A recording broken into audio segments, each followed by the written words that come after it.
Renault Duster Dynamic 2.0 2016. Está pensando em comprar um carro desse, mas está na dúvida se é um bom carro, se ele vai te atender bem, se a manutenção vai caber no seu orçamento? Então vem comigo que nesse vídeo eu vou fazer um levantamento completo de todos os custos envolvendo a compra e a manutenção de um carro desse. Vamos falar aqui de documentação, seguro, cesta de peças completa, lista de equipamentos, parte mecânica, consumo, pontos positivos e negativos, tudo em detalhes. Então, se já gostou do tema, não esquece de deixar aquele like no começo do vídeo para fortalecer o canal, se inscreva se ainda não for inscrito, eu sou o Paulo Silva e esse é o Bate-Papo Automotivo.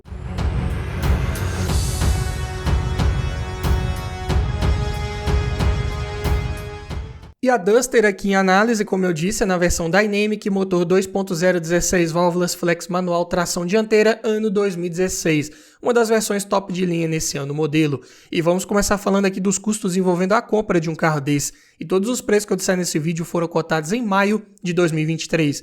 Começando aqui pelo valor da tabela KBB, que nesse vídeo vai fazer referência a um veículo em bom estado de conservação, com a quilometragem média aí de 10 mil quilômetros rodados por ano e preço médio de venda particular, está em R$ 54.225. Já a tabela FIP um pouco acima desse valor, R$ 60.915. E uma vez adquirindo um carro desse, você vai precisar fazer a transferência de propriedade dele para o seu nome.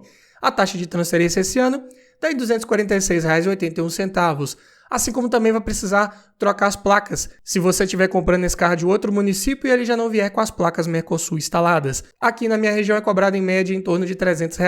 Então já no ato da compra, considerando aqui a tabela FIP, que é o maior valor, então na pior das hipóteses você vai desembolsar R$ 61.461,81 para já ter um carro desse na sua garagem com toda a parte burocrática resolvida e esse veículo já no seu nome.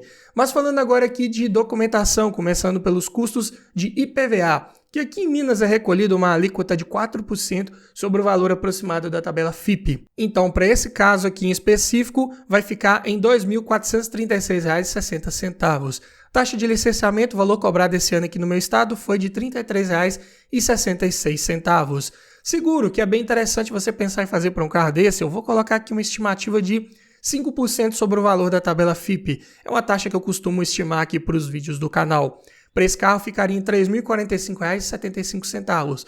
Mas lembrando que este aqui é um valor médio, que pode variar dependendo da sua idade, da cidade que você mora, do uso que você faz desse carro, ou se você já tem bônus de seguros anteriores que você já tenha feito ou não. Então, para cada realidade, esse valor aqui pode ser maior ou menor. Falando agora de inflação que esse veículo teve nos últimos 3 anos, para isso, temos que pegar o valor dele de tabela cotado há 3 anos atrás, ou seja, em maio de 2023. Na época, esse carro estava avaliado em R$ 50.775. Diminuindo do valor de tabela atual e dividindo por 3, teve uma inflação média por ano nos últimos 3 anos de R$ 3.380, em percentual dá 6,6%. Então, veículo aí bem inflacionado ainda, que pode se traduzir como também um veículo bem procurado aí também para o seu segmento, ainda conserva um bom valor comparado com vários de seus concorrentes. Mas não dá para estimar como vai ser o preço desse carro, se vai cair muito, cair pouco. A probabilidade maior é que caia algum percentual aí, mas não dá para ter uma estimativa bem realista. Sendo assim, vamos somar aqui apenas o que de fato vai sair do seu bolso todo ano para você manter um carro desse, que é IPVA, licenciamento e seguro. Dessa forma, vai te dar uma despesa média anual de R$ 5.516,01 ou por mês R$ 459,67. Não é um carro tão barato assim de manter. Aqui justificável pelo seu valor de aquisição, seu valor de mercado, que se reflete em valores como IPVA e seguro principalmente. Então, é natural que tenha um custo anual aí de documentação mais elevado. E ainda você tem que ficar ligado, porque se esse carro cair de preço aí nos próximos 3 anos, você vai ter que somar também esse custo total, o valor que ele tiver de depreciação, para você saber de fato quanto esse carro te custou em média por ano, o que é algo para ficar ligado. Mas vamos falar agora aqui de manutenção, como que é a cesta de peças de trocas periódicas preventivas de uma Duster 2.0. Mas antes, eu tenho um recado para você. Tá olhando um carro para comprar, mas está na dúvida se aquele carro foi bem cuidado, se ele foi batido, quer aprender a avaliar um carro em detalhes? Para isso, eu desenvolvi um e-book completinho com mais de 280 itens de tudo que você precisa observar em um carro e o que você precisa observar para cada um desses itens. Dessa forma, você vai garantir uma compra mais segura, mais técnica e não corre o risco de esquecer nada na hora de avaliar o seu próximo carro. Então, esse e-book vem para te trazer muito mais conhecimento e aumentar muito as suas chances de levar um excelente veículo para sua garagem. Link na descrição. E começando aqui pelo kit de pastilhas de freio dianteiras da Cobrec, que ficam por R$ 250. Já o par de discos de freio dianteiros da Fremax, R$ 456. Kit de velas da NGK, as 4 por R$ 85, preço bem acessível com relação a velas. Já os pneus medidas 215, 65, 16, encontrei os Michelin Primacy 4 por R$ 2.876, aqui o preço já é um pouco mais elevado. Claro que você encontra nessas medidas pneus também de outros fabricantes, pode encontrar com preços um pouco mais acessíveis, mas não muito mais barato do que isso, né? São pneus de ar um pouco maior, perfil alto, pneus mais largos, então é claro que vão ser pneus mais caros, infelizmente. Óleo de motor, especificação aqui da Renault é a norma RN0700. E duas viscosidades aí que você encontra no mercado com mais facilidade que atendem a essa norma é o 5W40 sintético ou 10W40 semissintético. Para você ter certeza, tem que olhar no rótulo lá se atende a RN0700. Se está escrito que atende, pode usar tranquilamente. E esse motor 2.0, vou falar mais em detalhes sobre ele um pouco mais à frente nesse vídeo, pega 5.4 litros considerando a troca com filtro. Então, 6 litros de um Castrol Stop Start 100% sintético, APSN viscosidade 5W40 que atende essa norma RN0700, ficam por R$ 285.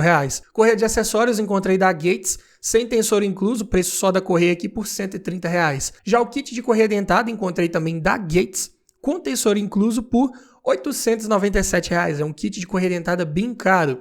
É um motor de duplo comando no cabeçote, geralmente quando é assim, o kit de correia dentada é mais caro, então é dessa forma. Falando agora em filtros todos da MAN, começando pelo filtro de ar do motor, R$ 61, filtro de óleo R$ 31, filtro de combustível R$ 29 e filtro de cabine R$ 31.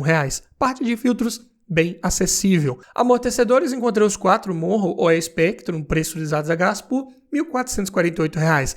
Preço também na média, se tratando aí de um SUV compacto. E como estamos falando da versão com câmbio manual, não vamos falar de custos relacionados à troca do fluido do câmbio. Então, sendo assim, somando a cesta de peças de trocas periódicas preventivas de uma Duster 2.0 2016, fica por R$ 6.579. O preço um pouco mais elevado aí, eu diria, né? Os principais vilões dessa manutenção foram os pneus, né? Que você talvez consegue reduzir um pouco esse valor. E o kit de correia dentada, que eu também achei ele bem caro, tá num preço quase aí de kit de corrente de distribuição de outros motores. Então, é algo para ter atenção e ter em mente antes de fechar negócio num carro desse.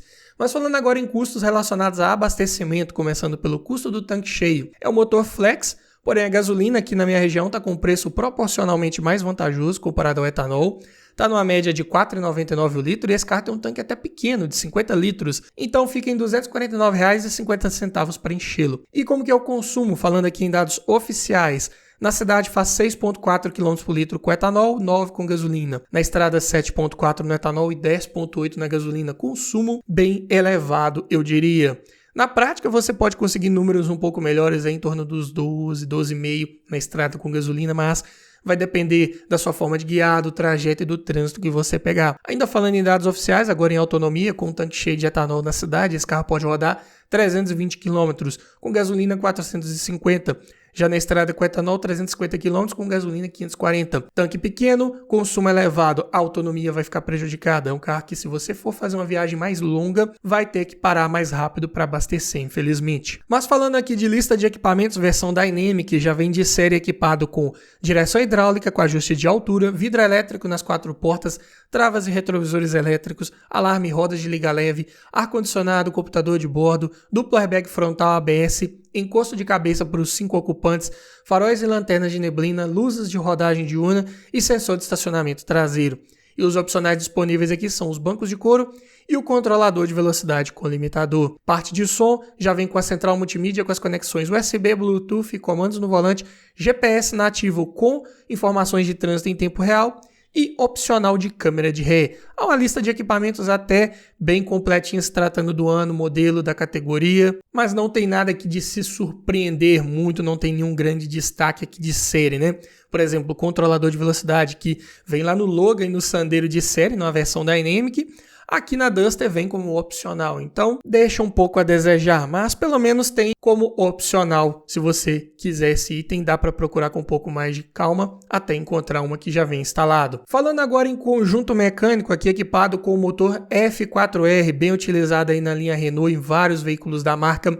Como eu disse, é um duplo comando de válvulas no cabeçote, acionado por correia dentada de preço mais elevado, como vimos aí em números, e variador de fase para as válvulas de admissão. A potência é de 143 cavalos na gasolina e 148 no etanol a 5.750 RPM. E o torque de 20.2 kgfm na gasolina e 20.9 no etanol a 4.000 RPM. Então é um torque muito bom, mas que vem num giro um pouco mais elevado. Ou seja, você tem que esticar um pouco mais as marchas com esse veículo para ver todo esse desempenho aparecer, mesmo contando com o variador de fase lá para as válvulas de admissão. Mas é um carro de 1.276 kg, ainda não é tão pesado para um SUV, então relação de peso-potência, ótimos 8,6 kg por cavalo. Muito bom, excelentes retomadas de velocidade. Mas a partida da inércia é um pouco mais lenta, então o 0 a 100 fica em 10,4 segundos. Apenas razoável, mas ainda assim não faz feio frente a vários concorrentes aí. Inclusive vai ter um desempenho bem melhor do que a sua versão com motor 1.6. O câmbio é manual de 6 marchas, com engates até bem justos, nada de se surpreender tão positivamente, mas atende bem para o dia a dia. Tem uma sexta marcha que não é tão alongada assim como lá no Fluence, é mais como uma quinta um pouquinho mais alongada, né? Então você não vai perceber um giro tão baixo em altas velocidades aí de sexta marcha, por exemplo. Pode ser uma razão pela qual não tem um consumo tão bom em estrada, principalmente. A suspensão aqui conta com McPherson na dianteira, eixo de torção na traseira, configuração mais simples, peças um pouco mais baratas do que se fosse em sistemas mais complexos, assim como o sistema de freios, disco ventilado na dianteira e tambor na traseira. E a direção, aqui até junho de 2016, utilizava assistência hidráulica.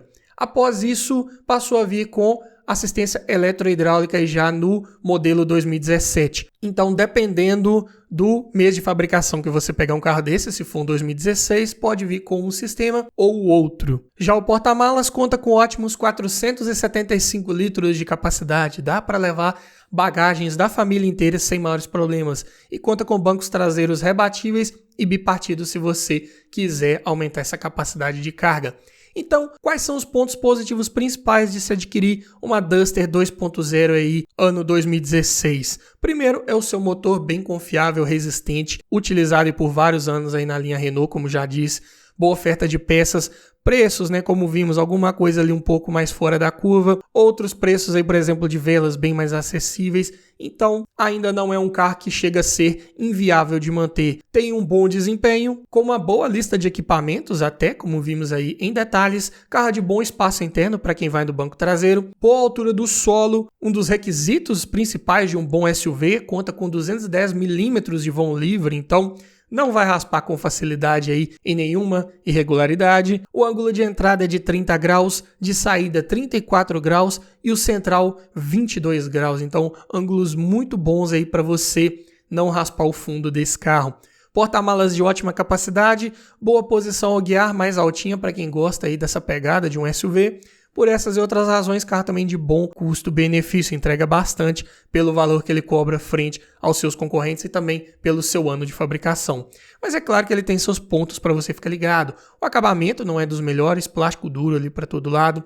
Pode fazer um pouco mais de ruído ali com o passar do tempo. O consumo de combustível tem a tendência de ser mais elevado, infelizmente. Tem vários relatos aí de reclamação de vedação das portas. Costuma entrar poeira ali pela borracha da porta com certa facilidade. Isolamento acústico também não é dos melhores, passa bastante ruído ali do motor para a cabine. O step é localizado embaixo do veículo, de ruim acesso, pode incomodar algumas pessoas. O assento dos bancos dianteiros, principalmente, eles são mais curtos, então não dão um apoio muito bom ali para as pernas, principalmente em viagens mais longas isso pode incomodar um pouco. Tem vários recalls em abertos aí para Duster, então fique ligado, verifique se aquele carro que você está olhando para comprar já atendeu a todos os recalls, porque senão você não vai nem conseguir transferir mais para o seu nome se estiver devendo algum chamado desse. Além disso, existem relatos aí de falhas no sistema de direção hidráulica, que pode apresentar vibrações e ruídos ao esterçar. E é um detalhe que foi corrigido quando substituiu esse sistema pela direção eletrohidráulica aí de junho de 2016 em diante. Por isso, eu destaquei esse ponto. Então, se você vai pegar uma Duster dessa, dê preferência para as que já têm o sistema de direção eletrohidráulica instalado. Infelizmente, esse sistema é um pouco mais caro de substituir se caso der problema, mas também tem menos relatos de problemas crônicos comparado com o sistema de direção hidráulico convencional das mais antigas um pouco. É um carro que também foi mal avaliado pelo Latin Cap de sua época, então não é dos mais seguros em caso de colisão. Por essas e outras razões, é um carro de revenda um pouco mais difícil, mesmo ainda conservando uma boa taxa de inflação, como vimos também lá no início do vídeo. Ainda assim, eu digo que é um carro que você tem que ter um pouco de paciência para você encontrar um comprador futuro para ele, o que é algo para ficar ligado. Mas me diga você, frente a toda essa análise aqui da Duster 2016, você levaria um carro desse para sua garagem? Deixa aqui nos comentários, quero ouvir a sua opinião. E se você gostou desse tipo de vídeo, eu vou deixar aqui no final uma playlist com vários vídeos nesse formato para você que ainda está na dúvida entre uma Duster, um outro carro da categoria ou até de outras categorias. Aqui você vai encontrar o vídeo que vai te ajudar a escolher o melhor carro para sua garagem. No mais é isso, obrigado por assistir, aquele abraço e até o próximo vídeo.